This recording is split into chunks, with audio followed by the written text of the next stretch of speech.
Welcome, welcome, welcome to today's Thirstful Thursday session. Today is going to be a different kind of session. I'm off for my anniversary break, but nevertheless, I've got a very, very powerful thought to share it with you guys. And the topic for today is the simple secret behind skyrocketing business growth. I've actually noted down certain things to share it with you. Let's dive into the content. Yes, we are talking about skyrocketing business growth, but what's a good way to measure success or business growth? We measure growth by looking at different parameters such as has my turnover increased from last year to this year, production capacity, the company size, number of employees, number of customers, new markets, new branches, right? So all of that is a good measure. I'm not saying no, but I think one of the important measure or a fundamental thing that we all need to have is has my product or service been improved from last year? 5 years from now, how will my product or service be improved? So you're only selling one of these two things. Either you're selling a physical product, or you're selling a service as a product. So are you into product sales or service sales?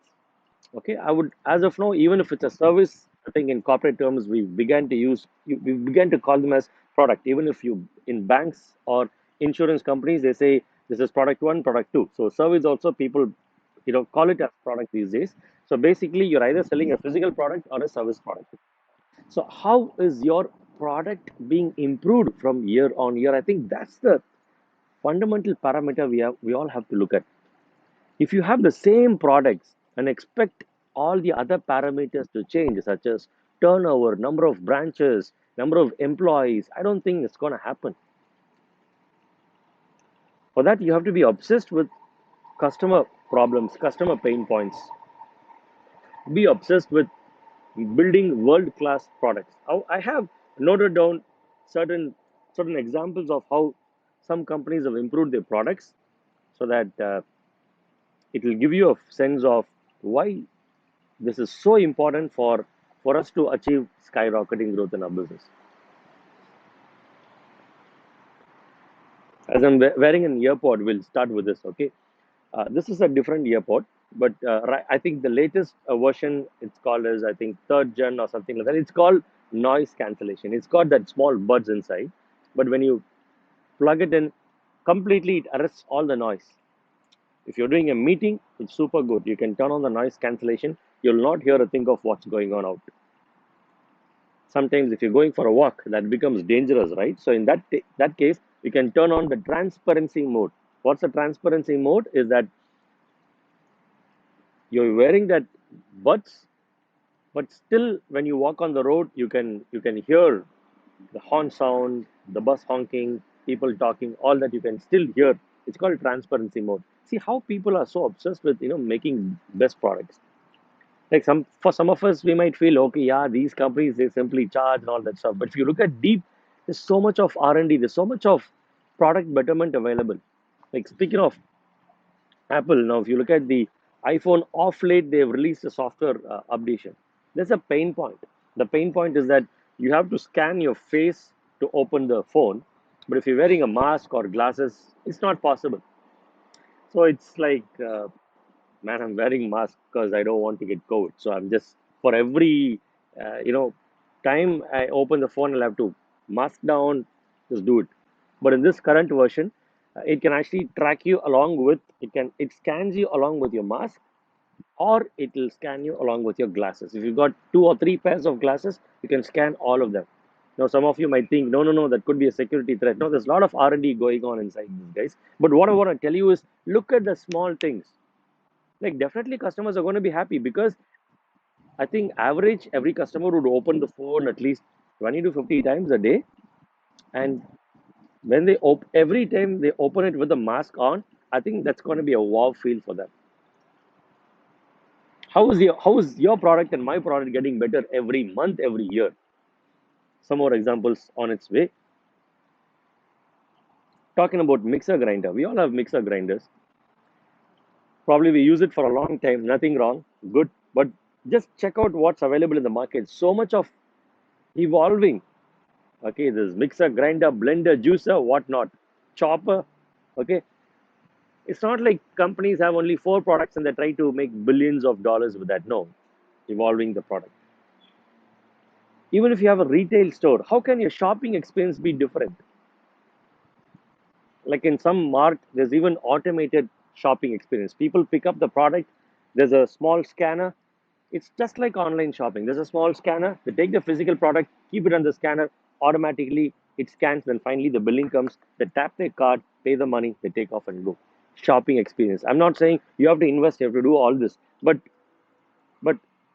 these are some of the examples how shopping experiences can be improved. In one store, I found that it's a small wooden with a small wooden reaper. They've made a frame, transparent frame in shape of a shirt. So you take the fabric, keep it inside, and close the frame. You can exactly get a feel how this shirt would look if it's stitched. So you want to try 10 different fabrics, place the fabric, close the particular frame, and it'll give you. You'll see it exactly in the form of a shirt. Shopping experience. Like how much expense for this? Probably a few dollars, few hundreds, right? Now this is what I'm talking about. What will make people to come back to your store again and again and again? Like if a customer wants to change one component that he or she is giving you, he has to think 1,000 times because your PPM, nobody can beat that. Like that kind of an obsession I'm talking about. See, in a country when I visited off late, there's no touch elevator. No touch elevator doesn't mean you have to speak it and it'll take you, okay? But they've used the gravity and all that stuff.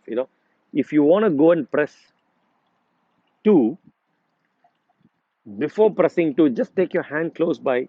The button two is touched already without being touched. It's called no touch elevator.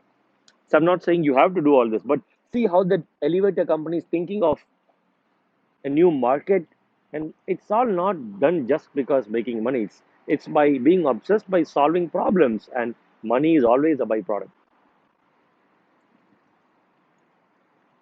McDonald, okay, McD's. If you go, they have a McD app nowadays. So app is a good way to get all the customers into one place. LTV can be tracked.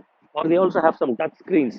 You go into some of the McDs, they have a large touch screen. Just choose your menu and pick up a card, and food will come to your table. Choose your menu and make a payment. Food will come to your table.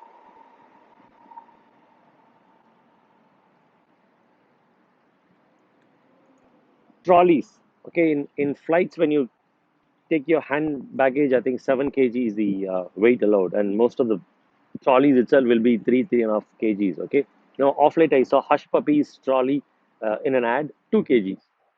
So you get 5 kgs for yourself, right? So trolley which is lesser than 2 kgs, exactly 2 kgs. That's called obsession, customer obsession. Drone company DJI. I use a drone called a Mavic Mini 2. Like I'm sharing these examples because these are live example that I was able to observe. Okay. So beyond 250 grams, if you use a drone, you need to get a license. They've made that DJI Mini 2 exactly for 249 grams. So you can take the drone internationally. No need to have a drone license, and you can fly it. Customer obsession, right? Product obsession, quality obsession. Car roofs. Look at what all have happened in car roof. Panoramic view, right? So rear view, 360-degree camera, parking assistance, automatic parking. I think in Alcazar, Hyundai Alcazar, if you turn on the left indicator from the driver's, the main dashboard itself, the left side camera would be turned on, and you will be able to see who's coming behind that left. You don't have to even look at the rear view mirror. The camera will tell you. You turn on the right indicator, the right camera will activate. Product obsession.